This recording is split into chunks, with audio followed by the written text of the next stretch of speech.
sourate tu vas nous apprendre aujourd'hui? On va apprendre aujourd'hui Surat al-Qadr.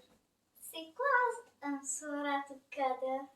Est-ce que c'est Laylatul Qadr? Oui, effectivement, ça parle de Laylatul Qadr. Alors, je vais vous expliquer c'est quoi, ok? Vous êtes prête à écouter? Oui. Ok. Alors, أعوذ بالله من الشيطان الرجيم. بسم الله الرحمن الرحيم. إنا أنزلناه في ليلة القدر. Qui veut dire, nous l'avons certes fait descendre le Coran pendant la nuit d'Al-Qadr. وما أدراك ما ليلة القدر. Et qui te dira ce qui est la nuit de l'Qadr? ليلة القدر خير من ألف شهر. La nuit de l'Qadr est meilleure que 1000 mois. تنزل الملائكة والروح فيها بإذن ربهم من كل أمر. Durant celle-ci, descendent les anges ainsi que l'esprit, par permission de leur Seigneur, pour tout ordre. سلام هي حتى مطلع الفجر. Elle est paix et salut jusqu'à l'apparition de l'aube. Est-ce que vous avez compris? Oui. Oui? Ok. Non? T'as pas compris? Je ne sais pas. Bon, alors je vais vous parler de c'est quoi, qu'est-ce que notre prophète Mohammed sallallahu alayhi wa sallam dit de cette nuit. Ok? Alors, le prophète Mohammed sallallahu alayhi wa sallam, il nous dit que, comme on a compris dans le Coran, que le Coran, il est descendu dans une nuit qui s'appelle Laylatul Qadr, qui passe pendant ce mois béni, c'est-à-dire pendant le mois du Ramadan. Ok? Et vu que le Coran est descendu cette nuit-là, c'est-à-dire qu'elle va être une nuit très très très sacrée. C'est-à-dire que ce n'est pas une nuit comme toutes les autres nuits qu'on passe chaque jour, mais c'est une nuit très spéciale. Ok? Durant cette nuit-là, comme dans le Coran, Allah subhanahu wa ta'ala, il dit qu'il y a les anges qui descendent et qui descendent avec eux l'esprit. Ok? Alors, ils descendent les anges, ils font la prière avec nous, ils font un dua avec nous, et ils sont là à voir comment nous, les croyants, on fait pendant cette nuit-là. Ok? Et Allah subhanahu wa ta'ala, il nous dit aussi que cette nuit-là, elle est plus meilleure que 1000 mois. Ok? Alors, imaginez 1000 mois de l'année, on passe, il y a 12 mois, mais imaginez ça, 1000 mois, qu'une seule nuit qu'on passe chaque année, elle est meilleure. Chaque année, elle est meilleure que 1000 mois. Alors, imaginez dans votre vie, à chaque année, vous passez cette nuit comme si vous avez passé 1000 mois. C'est beaucoup, n'est-ce pas? Oui. Mais c'est ça. Alors, le prophète Mohammed sallallahu alayhi wa sallam, il a dit que durant cette nuit-là, il faut faire beaucoup de choses. Il faut faire beaucoup de prières, lire beaucoup de Coran, et faire beaucoup de sadaqat, c'est-à-dire donner le monde aux pauvres, aider à la maison, aider par exemple nos mamans, aider nos papas. Quand nos papas nous demandent de faire quelque chose, on ne lui dit pas non. Et quand nos mamans nous demandent de l'aider, on l'aide avec plaisir. On fait bien nos choses. Et vous savez que même le fait de faire nos devoirs à temps, de ne pas tarder à faire nos devoirs, ça nous donne beaucoup, beaucoup de hasanat. Alors, si vous pouvez cette nuit-là faire beaucoup de choses, ça serait bien aussi. Ok, les filles? Oui. Ok. Mais Ihsan, c'est quand cette nuit durant le mois du Ramadan? Ok, ma belle, tu as posé une question très, très, très importante. On ne sait pas exactement la nuit exacte pour c'est quand que ça va être, mais notre prophète Mohammed sallallahu alayhi wa sallam nous dit qu'elle est parmi les 10 dernières nuits, ok? Et surtout, une nuit impaire, ok? Alors, elle passe durant une nuit impaire, et c'est-à-dire soit le 21, la nuit du 21, soit la nuit du 23, ou la nuit du 25, ou la nuit du 27, ou la dernière nuit impaire qui est la nuit du 29, ok? C'est-à-dire 5 nuits impaires sur 10, ok? Sur les 10 derniers jours, dernières nuits. Et aussi, il y a les savants, beaucoup de savants qui ont dit que probablement la nuit de l'Qadr, c'est une nuit, c'est-à-dire le qadr en français, c'est le destin. Ok? La nuit du destin, ça va être, c'est toujours la nuit du 27. Pendant le mois du Ramadan, c'est la nuit du 27. C'est ça ce qu'ils ont dit. Ok? Parce que il y a un hadith de notre prophète Mohammed sallam, c'est pas un hadith, c'est une histoire.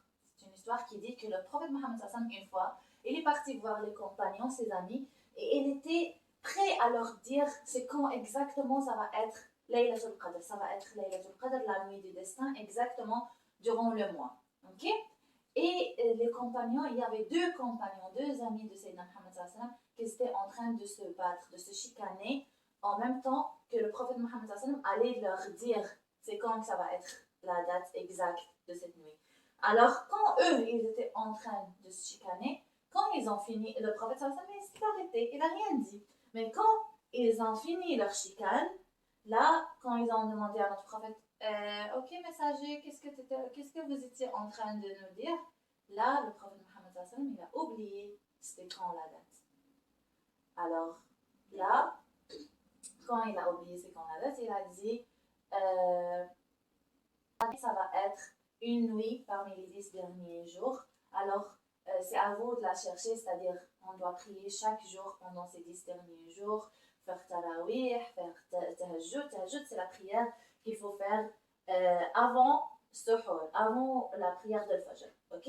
On le fait, on se réveille la nuit, on fait la prière, on lit le Coran et tout pendant ces 10 dernières nuits. Et Inch'Allah, Allah subhanahu wa ta'ala, il nous donne la baraka et il nous donne la sagesse de savoir c'est quelle nuit exactement pendant ces 10 nuits qui est la nuit du destin. Et Allah subhanahu wa ta'ala, il répondra à tout ce qu'on lui dit. Et vous savez, la nuit du destin, c'est-à-dire que dans cette nuit-là, si on fait beaucoup de dua, notre destin peut changer. Le dua, c'est la seule chose qui peut changer notre destin, c'est le dua. Avant notre naissance, Allah subhanahu wa ta'ala a décrit comment va être notre vie. Comment on va naître, comment on va grandir, comment on va vivre et comment on va mourir.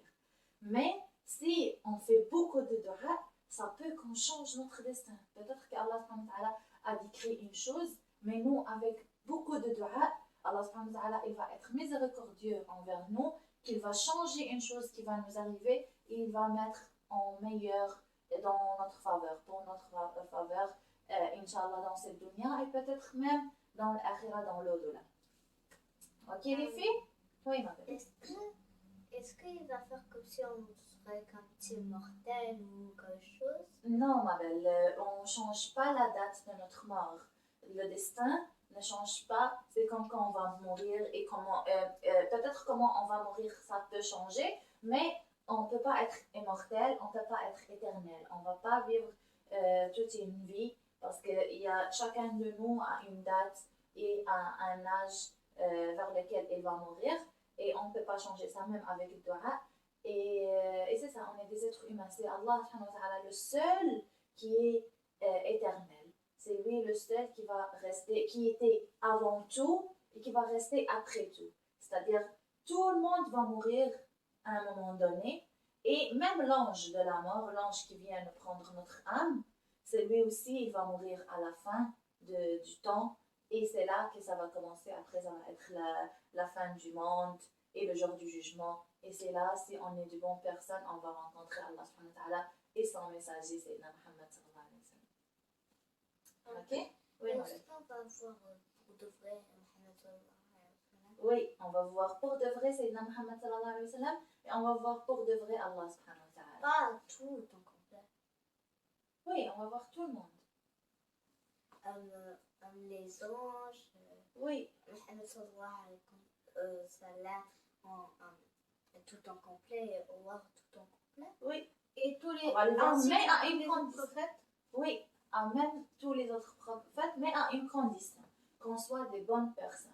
Parce que c'est pas tout le monde, même si on va entrer au paradis, mais c'est pas tout le monde qui est entré au paradis qui va pouvoir voir Allah subhanahu wa ta'ala et son messager. On doit être vraiment dans un degré très élevé au paradis pour rencontrer Sayyidina Muhammad sallallahu alayhi wa sallam et après rencontrer Allah subhanahu wa ta'ala.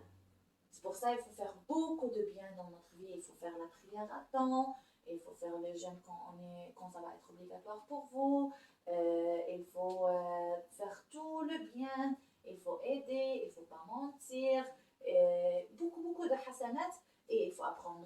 temps. Et il faut apprendre le hadith aussi, qu'est-ce que notre prophète Mohammed sallallahu alayhi wa sallam nous disait, la biographie des prophètes et tout. Si on est des bonnes personnes et on fait que le bien, quand on va mourir, Inch'Allah, on va entrer au paradis et on va être dans une meilleure place au paradis. Comme ça, on va pouvoir rencontrer Sayyidina Muhammad sallallahu alayhi wa sallam. Et la meilleure chose, la meilleure